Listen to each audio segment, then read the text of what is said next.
Halo semua, kembali lagi dengan Nirwan sini dan ini adalah review dari Oppo F3 Plus.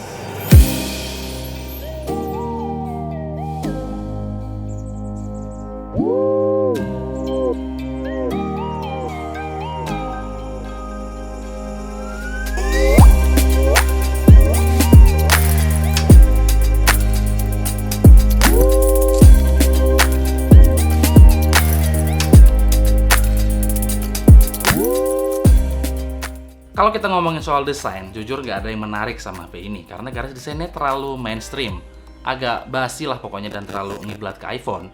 Tapi lain cerita kalau ngomongin soal build quality, ini HP solid banget sob. Ditambah ada 3 garis antena di bagian belakang yang Oppo sebut sebagai six string antena, yang katanya punya kemampuan menangkap sinyal lebih baik. Katanya.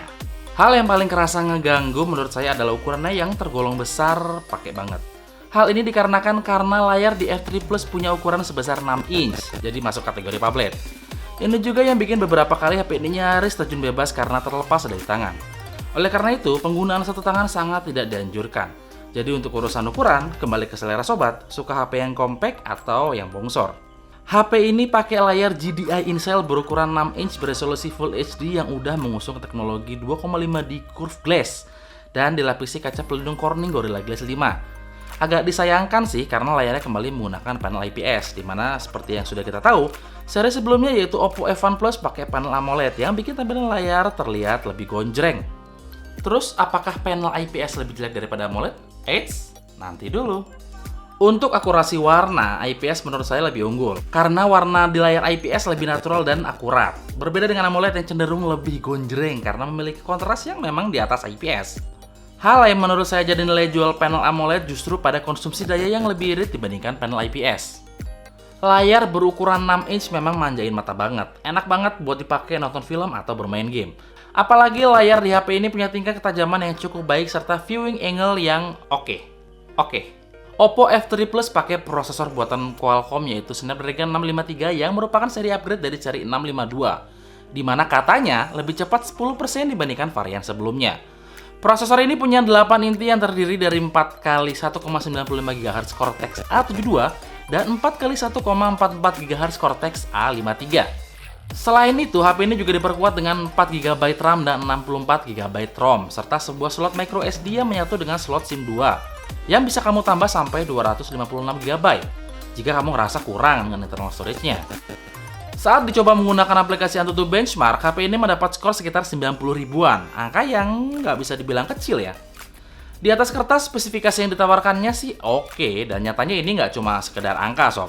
Karena saat dipakai bermain beberapa game berat, HP dengan GPU Adreno 510 ini sanggup melibas tanpa hambatan yang berarti. Game-game berat tersebut bisa dimainkan dengan lancar, pakai banget.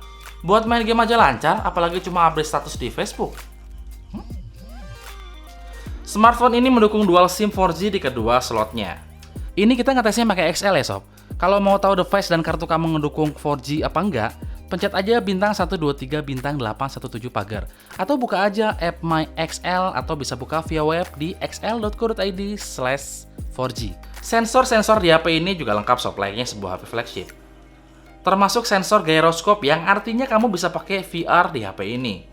Berbeda dengan seri sebelumnya, F3 Plus punya fingerprint yang menyatu dengan tombol home yang ternyata bukan tombol fisik, melainkan tombol kapasitif layaknya iPhone 7, jadi nggak bisa dipencet, cuma bisa disentuh.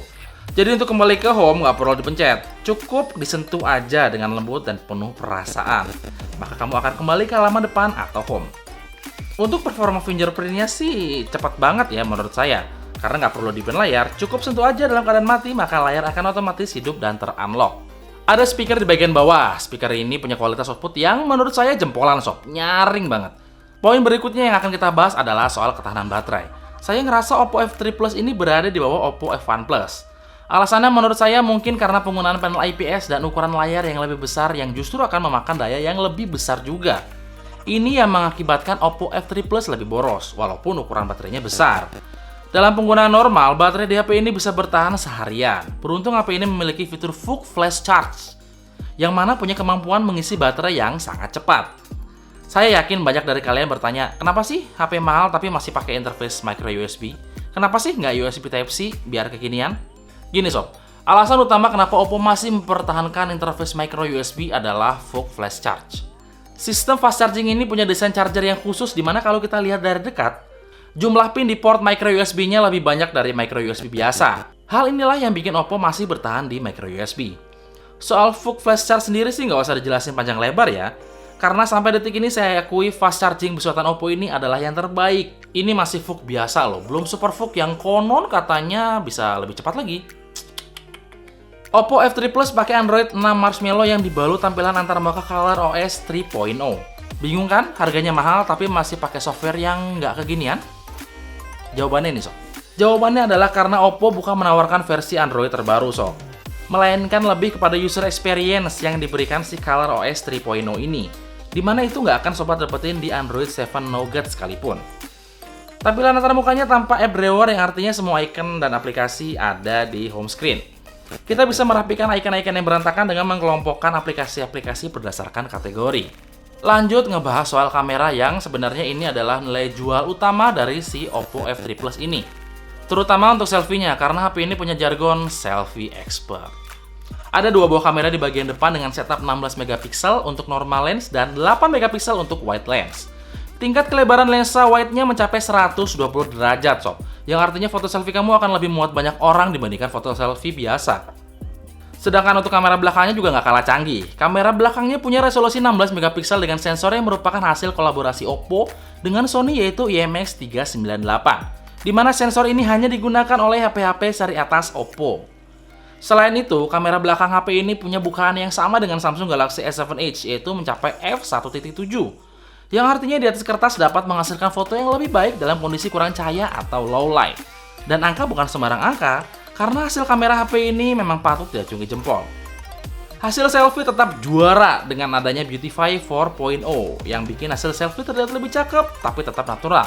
Sedangkan kamera belakangnya sanggup mengambil gambar yang baik, detail warna akurat, dynamic range yang cukup luas dan cukup bisa diandalkan dalam kondisi low light sekalipun. Selain itu, HP ini sudah punya kemampuan mengambil video di resolusi 4K. Untuk hasil videonya menurut saya cukup bagus, tapi tidak terlalu spesial. Dalam kondisi cukup cahaya, hasil videonya cukup memuaskan. Tapi dalam kondisi kurang cahaya, terlihat sekali terjadi frame drop dan banyak sekali noise yang bertebaran. Saya tahu banyak dari kalian yang sebel banget sama brand ini. Mulai dari karena terlalu overpriced lah, marketingnya busuk karena suka maksa lah, atau beribu-ribu alasan yang selalu ada demi membenci brand ini. Buat saya, persetan dengan semua itu. Terlepas dari semua alasan tadi, menurut saya HP ini tetap bagus dan solid.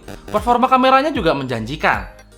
Kalau mau tetap bilang saya fans Oppo, kumaha siah. Tapi jika ditanya apakah HP ini rekomen, saya akan dengan tegas bilang masih banyak pilihan lain yang lebih baik di range harga yang sama. Kecuali kalau kamu salah satu fans berat Raisa dan Isyana, silahkan dibeli. Kalau punya duit tentunya. Oh iya, review tertulis HP ini juga bisa kalian baca di forumnya XL ya. Linknya ada di kolom deskripsi di bawah. Oke? Dengan Nirwan sini dan kita akan ketemu lagi di video berikutnya. Adios.